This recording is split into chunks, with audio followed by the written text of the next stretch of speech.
seu programa Condição de Mulher hoje vai conversar mais uma vez com Sandra Papaís Refinete. A Sandra você já conhece, é uma empresária muito conhecida aqui em São Paulo, né? Mas hoje ela me trouxe um assunto assim que eu fiquei encantada, viu, minha amiga? Porque sabe, Sandra, eu fico cada vez mais encantada quando eu vejo as pessoas fazendo o que a cidade precisa, né? Sem ficar cobrando de governo, sem ficar dizendo, meu pai não fez, né? Porque as pessoas tratam, aqui no Brasil, pelo menos, o governo como se fosse o papai, né? E não é. Então, eu acho bárbaro. Eu quero que você me conte tudo sobre essa coisa, porque, minha amiga, a Sandra faz parte da Associação dos Amigos da Rua Maria Antônia, é assim que chama? Ela chama ALMA, a Associação dos Lojistas, Empresários, Amigos, todos simpatizantes da Maria Antônia. Da Rua Maria Antônia, né? Isso. É mais ou menos como aquela associação Viva o Centro. Isso, só que nós estamos bem no limite. A Viva o Centro vai até a Praça Roosevelt e nós já estamos do lado de fora desse limite do Viva o Centro, mas a finalidade é praticamente a mesma, ou seja, revitalizar a Rua Maria Antônia, trazer eventos para a Rua Maria Antônia, de alguma maneira estimular os lojistas a melhorarem as suas lojas, as suas vitrines, as suas fachadas.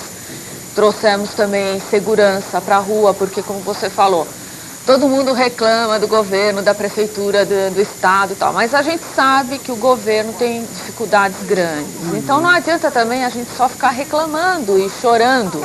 O que dá pra gente fazer, nós podemos fazer, né? O que a gente está tentando fazer é, em conjunto com as autoridades, que claro. aliás a gente tem um ótimo relacionamento com a Regional da Sé, Dr. Vitor Davi nos dá um apoio incrível. A gente tem contato com a delegacia do bairro, a gente tem contato com a SOS Criança, a gente tem contato com todas as entidades, né? Que estão atuando por ali também, na região, né, mas a gente também ajuda. Então, dentro da nossa possibilidade, a gente tem uma segurança, mas que não é uma segurança para bater em ninguém, nem uma segurança para agredir, nem arma tem a nossa segurança, é mais para tentar resgatar. Lembra-se aqueles guardas de antigamente que perguntavam, tá tudo bem aí, como vai a senhora, tá tudo em ordem? Essa coisa mais não sei, de bairro, né? Tentar ver se as pessoas se sentem bem também na rua, porque hoje em dia o que está acontecendo, que é um fenômeno, é muito bonito o shopping center, é uma coisa maravilhosa, é muito prático e tudo mais, mas com os shoppings as ruas estão se esvaziando. Então as ruas estão sendo abandonadas e elas estão ficando cada vez mais perigosas, porque as pessoas vão se isolando e vão se fechando, então a rua está se tornando uma coisa complicada de você circular, né? E na verdade eu acho que tem que ter shopping, tem que ter tudo mais, mas as ruas também tem que continuar existindo. Não tem coisa os mais bares de esquina, que rua, a Rua Maria Antônia tem isso tem essa história também, toda essa a tradição, ela foi um polo cultural de movimentos estudantis e políticos. Bom, nosso presidente frequentou a Maria Antônia, a nossa primeira dama frequentou. Então, é uma rua que tem muito para dar, né? Claro. Fora nós temos lá o Mackenzie, que é um polo muito grande, são mais de 20 mil alunos. Então é uma rua muito jovem, muito movimentada. E estava acontecendo isso, a Maria Antônia estava perdendo um pouquinho o pique, por ela estar próxima do centro, o centro tem se deteriorado muito nos últimos anos, mas a gente está resistindo bravamente. Não, mas tem que resistir, não pode deixar a cidade cair, não pode deixar a cidade se deteriorar. Nós já vimos o que aconteceu em Nova York, que graças a Deus lá eles já consertaram nos últimos 10 anos. Mas era uma coisa horrível, as pessoas viviam em volta de Nova York, porque dentro ninguém tinha coragem de entrar. Né? Isso, inclusive, eu ouvi uma palestra outro dia e justamente se fala nisso, que no mundo inteiro há uma preocupação em revitalizar o centro. Claro, tem que revitalizar. Não pode.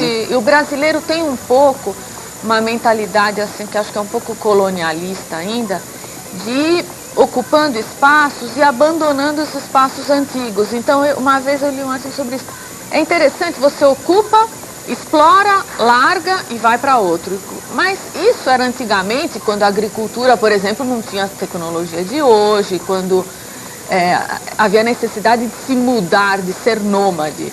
Hoje em dia é ridículo a gente ficar ocupando uma área, daqui a pouco a gente abandona essa área, depois vai para uma nova, Sim, depois vai para uma nova. Você equipou essa área para te atender, não é? Você equipou, por exemplo, quando você foi para o centro, que todas as empresas estavam lá, então você equipou tudo, você fez toda uma infraestrutura de serviços públicos, tudo.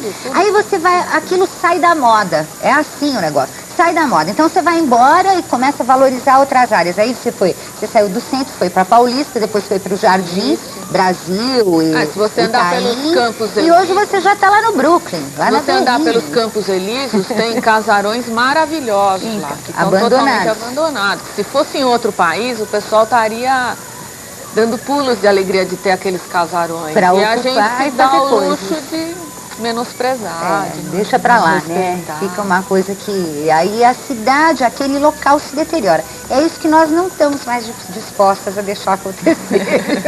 Pelo menos a Sandra e eu. E muito mais gente, né, Sandra? Isso. E tanto que a gente está trazendo até, eu queria te falar, eventos culturais. Nós estamos trazendo agora, são 4 eventos nesse segundo semestre de MPB, que também é uma outra coisa que a gente precisa resgatar, ou seja, a nossa dignidade nacional e valorizar o que a gente tem de bom e que lá fora é valorizado. E nós brasileiros temos essa mania de não valorizar, de achar que nós somos inferiores. Então nós vamos trazer agora dia 25 de agosto Bossa Nova, com Sabá Quarteto, depois em setembro nós vamos trazer músicas do Francisco Alves, com Lula Barbosa.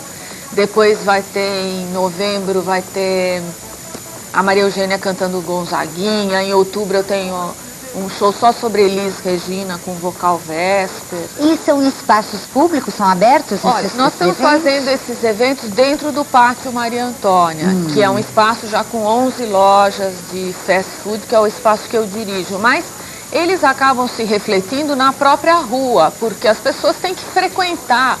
E esses eventos são gratuitos, então a pessoa pode ir assistir, depois ir para digamos, outras lojas da rua, que a rua oferece. Nós temos mais ou menos 80 estabelecimentos, desde livrarias várias, papelarias, alimentação de vários gêneros. Coisa, né, Sandra? Tem tudo. Quantos tudo que você quiser tem fazer. a Rua Maria Antônia? Olha, não sei te dizer exatamente em metros, mas ela tem, assim, 2 quarteirões só. 2 quarteirões, 600 metros, talvez. Mas ela tem uma... Você pode resolver praticamente tudo na Rua Maria Antônia. Você tem tudo. Revela filme, farmácia, xerox, tudo que ótimo, né? E é uma região muito importante, porque está ali grudada no centro, na Praça Roosevelt, dá acesso para Higienópolis, para outros bairros, né? Ela está numa intersecção de várias áreas. E também o público que frequenta é muito engraçado, porque você tem vários públicos. Tem os moradores, tem muitas pessoas de idade que moram naquela região, na Vila Buarque. Depois você tem um público muito jovem da faculdade. E você tem um público médio, que é o pessoal que trabalha na região, porque tem muita gente que trabalha na Consolação, ali no centro. Então é uma rua onde interagem vários públicos também. Ela é muito interessante. Muito interessante mesmo, tá vendo? E é uma rua importante, né? Um dia você está pensando, eu tenho certeza que você está pensando nisso, por isso vou te perguntar. Você já está pensando em fazer alguma coisa com a memória da Rua Maria Antônia? Uma exposição? Olha, desde que eu montei o Pátio Maria Antônia, já há 3 anos, eu tenho pensado num evento que seria talvez até estimular os estudantes do Mackenzie a pesquisarem sobre o que foi a Maria Antônia, porque muitas vezes eles estão andando por ali, mas como são muito jovens, né, não fizeram parte desses movimentos, talvez eles não saibam quem foi a Maria Antônia. Por exemplo, eu fui ver quem era a Maria Antônia. A Maria Antônia foi uma mulher muito empreendedora em 1800 e poucos, acho que 30, por aí. Então aquela rua é uma rua que tem uma história ainda anterior à história que a gente conhece, que é mais política, recente, né? de 68, dos movimentos políticos. É uma rua muito gostosa, né? E eu gostaria mesmo de fazer algum concurso com prêmios, alguma coisa assim, para despertar a curiosidade do estudante, para tentar ver se ele vai procurar alguma coisa, fazer algum trabalho, ou um ensaio, ou até, não sei, talvez alguma coisa de arte, alguma Ou mesmo ir buscar, né, lembranças, né, porque devem existir fotos antigas, devem existir aquarelas, desenhos, devem existir imagens e também documentos, há pouco né, tempo antigos. derrubaram uma casa que eu fiquei muito triste, Ah, que é essas coisas da tristeza. onde morava a bisneta da Dona Maria Antônia, e era na Rua Maria Antônia.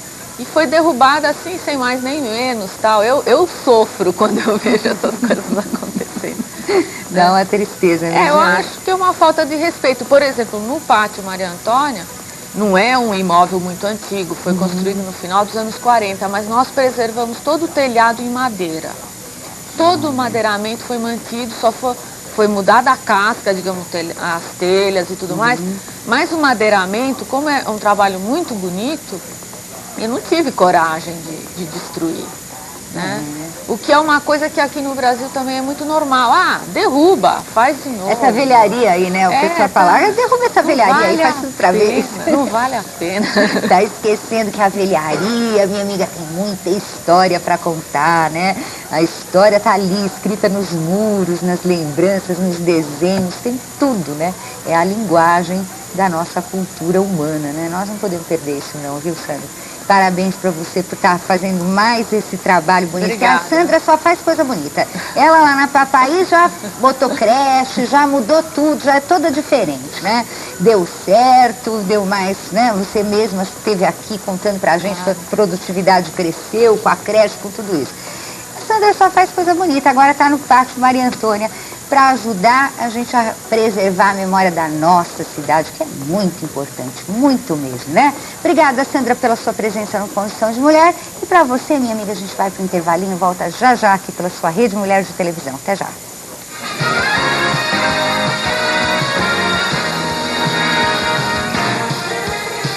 Nesta quinta-feira a Macharia vai morrer de inveja. Olha só como é que eu tô, hein? Cercado de mulheres por todos os lados. Oh, delícia! E elas são as lindezas do Banana Split. Vão contar tudo. Tem uma delas que foi até capa da Playboy, viu? É a Lisa, essa morena linda, foi capa da Playboy. Todas elas vão contar dos namorados, dos amores, de tudo da carreira. Aqui no nosso Coffee Break tem 2 horários na Rede Mulher. Vem tomar café comigo, vem? Rede Mulher.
O programa Condição de Mulher agora conversa com um ator e produtor de cinema, Pedro Paulo Rattayer. Eu fico muito feliz de receber o Pedro Paulo, né? Porque eu vou cometer a indiscrição de contar pra você que não sou eu que conheço ele é que me conhece desde que eu era criança. Viu, minha amiga? Não é verdade, Pedro Paulo? É verdade. Você começou sua carreira como produtor ou como ator? Como é que foi isso? Não, eu comecei a carreira como técnico, como produtor, mexendo com produções há 40 anos atrás, o que se podia fazer em termos de filmes empresariais ou reportagens. Eu fui produtor de jornal de televisão, no começo da televisão. Eu fui correspondente de televisões estrangeiras, fazendo reportagens para a televisão americana, inglesa e assim por diante. E no meio disso é que eu encontrei as pessoas que depois me levaram para o lado artístico. Eu tinha feito teatro amador anteriormente, e um belo dia surge o seu Walter Hugo Cury, o seu Rubem Biafra, e você gostaria de fazer cinema e tal? Bem, claro, vamos fazer e tal. Aí você foi para frente da câmera. Exato. Isso nos tempos da Vera Cruz, etc. Fizemos, na época, a grande produção da Vera Cruz. A Ravina levou 6 meses de filmagens, né? E depois ganhou uma série de prêmios e tudo mais. E você deve ter se dado muito bem como ator, porque você tem aqui o seu prêmio Saci, né? Que você recebeu como autor. Esse prêmio aqui, minha amiga, para você que é mais jovem, que não se lembra, é uma escultura do Victor Brecheret, né? Que é uma maravilha de um prêmio, era um prêmio... Ainda existe não, né? Não existe mais. Não existe mais. Mas era um prêmio muito importante, né? Equivalia a um Kikito lá de Gramado? Assim? Exatamente, era a estatueta que se conferia a diretores, atores, produtores, o melhor filme, o melhor diretor, o melhor ator e assim por diante, todos os anos. Era assim a grande festa do cinema brasileiro, era a distribuição do Saci. Eu o guardo com muito carinho, apesar dele ter quase 40 anos hoje. Então, é um prêmio que realmente significou muito na época, né? Claro, é muito até importante, hoje. Até hoje significa, verdade. Né? Você atuou em muitos filmes, Pedro Paulo, na Vera Cruz? Ao todo eram uns 15 ou 18, por aí, Bastante, um pouco menos de 20, Depois, o fato de eu poder atuar também em alemão e em inglês, fazia com que cada vez que aparecesse uma produção ou alemã ou americana, os atores que tinham essa facilidade eram convocados, não é? Então, houve diversas vezes que se trabalhou com atores estrangeiros em inglês ou em alemão. Isso também foi uma coisa interessante. Sempre naquela época, depois da Vera Cruz ter terminado, ela continuou por algum tempo, sob outros nomes e assim por diante. E depois fez algumas produções independentes, participei de algumas produções independentes. E o Walter Hugo Cury, me convidou algumas vezes para filmes deles. Um prêmio que eu tenho de melhor ator é de um filme dele, o Corpo Ardente. Assim, de vez em quando a gente faz alguma coisa, senão ela anda meio parada. E a produção, ao mesmo tempo, continuando, não é? No ramo de treinamento e de filmes empresariais e de filmes destinados à motivação de empregados ou à exportação de equipamentos, onde hoje eu dirijo atores que participam desses filmes, né? Eu quero falar sobre essa tua atividade também, mas antes disso eu quero saber mais um pouquinho dessa coisa da Vera Cruz, porque se você soubesse como é fascinante para quem está de fora, você estava lá dentro. É verdade. Mas outro dia eu fui até uma exposição de carros da Ford que teve lá na Vera Cruz, né? No pavilhão da Vera Cruz. E eu fiquei olhando aquilo, eu não olhava para os carros, né, minha amiga? Só para cima, imaginando como é que era, as gruas e tudo aquilo. Era uma Hollywood brasileira mesmo? Os estúdios eram imensos, é claro, os estúdios eram imensos, realmente muito grandes. Para você dar uma ideia, na Ravina havia uma sequência que era uma festa na praça da aldeia, com quermesse, etc, etc. Aquilo foi montado dentro do estúdio, né, para que tudo se fizesse com as facilidades que o estúdio permitia, né, a iluminação alta e as gruas e os microfones e assim por diante. Né. 300 ou 400 figurantes na festa da aldeia, né, isso era algo que se fazia naquele tempo. Foi uma das últimas coisas desse porte que se fez lá. Que pena, né? E era muito engraçado porque ainda naquele tempo, que era o tempo final da Vera Cruz, eu peguei o tempo em que havia restaurantes para atores, assim por diante, e de um lado havia alguém vestido de índio, do outro lado de cowboy, e assim por diante, alguém vestido com roupa de época, etc., que eram os diversos filmes que se faziam ao mesmo tempo, né?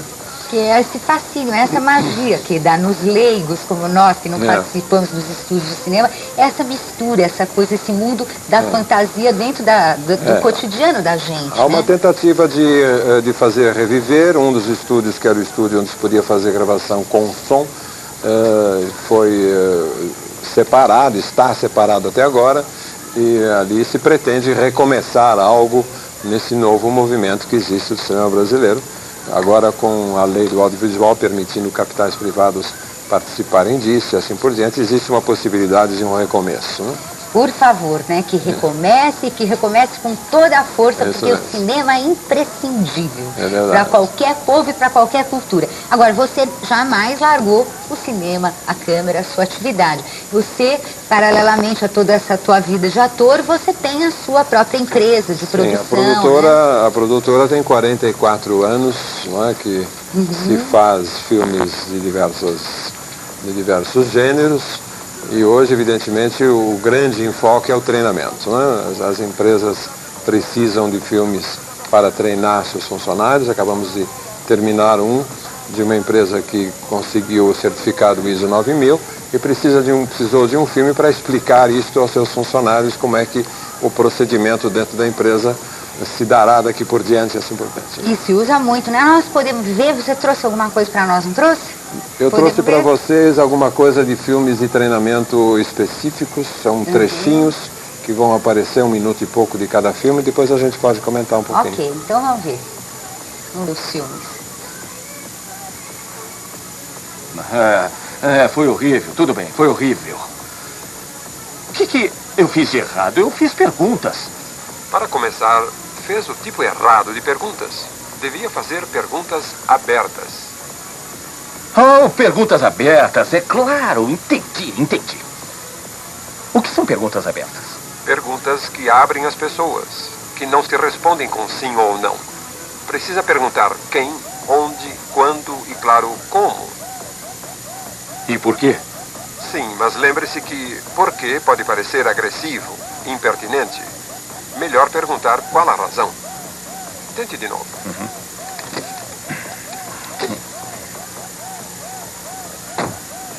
Por quê? Mas como o senhor vê o futuro do seu rebanho? Não vejo. Por que razão? Eu vendi o rebanho. Gado não dá lucro hoje em dia.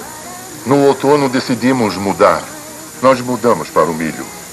Já pensou nos fertilizantes e boas sementes? Estou pesquisando preços. Oh, então já encontrou. Trabalha com rações? Eu trabalho com adubos agora. Aliás, estamos expandindo bastante nessa área.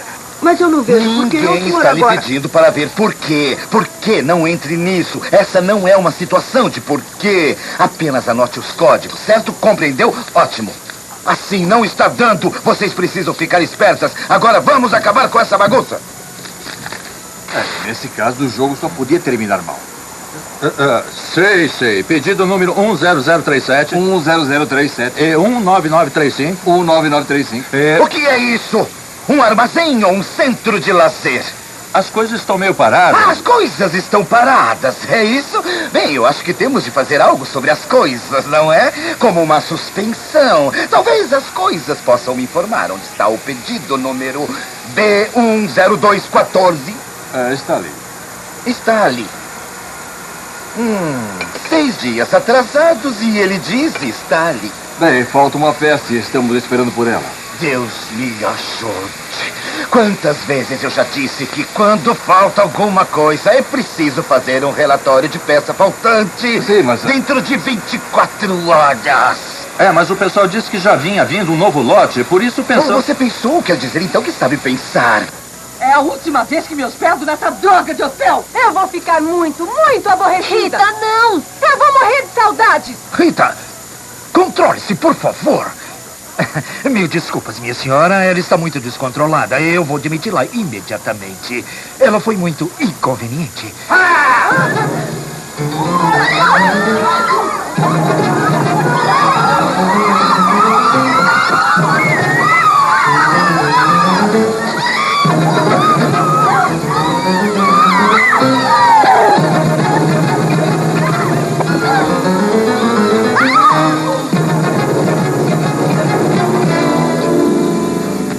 Mas o que está acontecendo? Inspetor Dapper. Dapper, da IART. ESC? Esquadrão de Serviço ao Cliente. Esquadrão de Serviço ao Cliente? O nosso trabalho é manter as empresas sob observação para garantir que seus clientes sejam bem atendidos. Os seus são.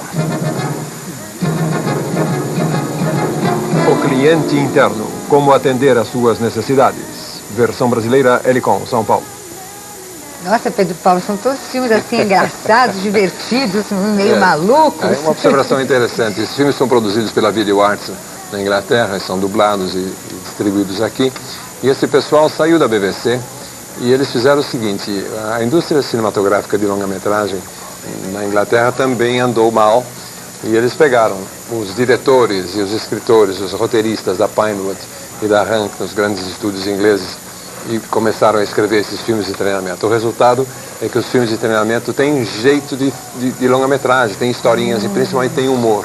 Então o elemento humor no treinamento passou a ser uma coisa muito valorizada. Isso é muito bom, né? Porque fica muito mais agradável de você assistir, se você está no seu trabalho, assistir um filme de treinamento que tem humor, que você pode brincar com o seu colega, você pode até que as suas ouvintes que são empresárias, não é? Podem se lançar a mão desse material. Porque agora, como é que a gente consegue? Se eu quero usar, por exemplo, na minha empresa, um filme desses, tal, como é que a gente consegue? Isso é alugado, exatamente. vendido? Os filmes são alugados ou vendidos, não existe um catálogo, não é, de aproximadamente 100 títulos. 100 títulos? Que abrange temas de treinamento de vendas, treinamento de gerência, de supervisão, de motivação. Por exemplo, esses 3 filmes que nós vimos, o primeiro era de vendas, onde um telefone celular mágico fala com o vendedor e ensina como ele vai fazer as coisas. O segundo é um filme de motivação, que se chama 6 Passos da Motivação, onde aquele chefe que só dava broncas, etc., aprende de que ele precisa usar a sua equipe e tudo mais de uma outra maneira para poder ter o pessoal motivado e obter resultados. E o terceiro chama-se o cliente interno, que hoje é um conceito muito importante, de que não só o cliente externo é importante, como a pessoa que trabalha ao lado de outra, ou é fornecedor dela ou é cliente dela. Se eu preparo um relatório para você, e você é meu cliente, eu sou seu fornecedor dentro da empresa. Isso é um conceito que hoje se usa em treinamento com muito sucesso, dentro do programa de qualidade total e assim por diante. Olha aí, minha amiga, uma boa dica, hein? Se você está interessado em treinar o seu pessoal na sua empresa e tal, você pode alugar um desses vídeos. É só ligar lá para você na Helicon. Exato. Então, posso dar o telefone? Eu sei de cor o telefone da Helicon, que eu já conheço há muitos anos, é 285-4011. 011-285-4011. Você fala com a Helicon, onde você consegue esses filmes de treinamento e também consegue fazer um outro filme, se você quiser, né, Pedro Paulo? Muitas vezes o cliente tem uma necessidade específica, onde ou ele precisa de um filme especialmente feito para ele, ou às vezes um pequeno sufixo que adapte o que se falou no filme de treinamento às necessidades dele, também servirá para adaptar o filme especificamente a empresa dele para a necessidade dele. Tá vendo quanta coisa boa você pode conseguir lá na Helicon? Então, 285-4011, né? Você liga e já resolve o seu problema de treinamento. Pedro Paulo, muito obrigada pela sua presença, obrigado, viu? Você. Eu ainda quero que você volte aqui para me contar mais histórias bonitas da Vera Cruz. Você volta um dia para me contar? Voltaremos. Então tá bom. E nós, minha amiga, você já sabe, voltamos amanhã, 12h e 21h, sempre com muita saúde e alegria, pela sua Rede Mulher de Televisão. Até lá.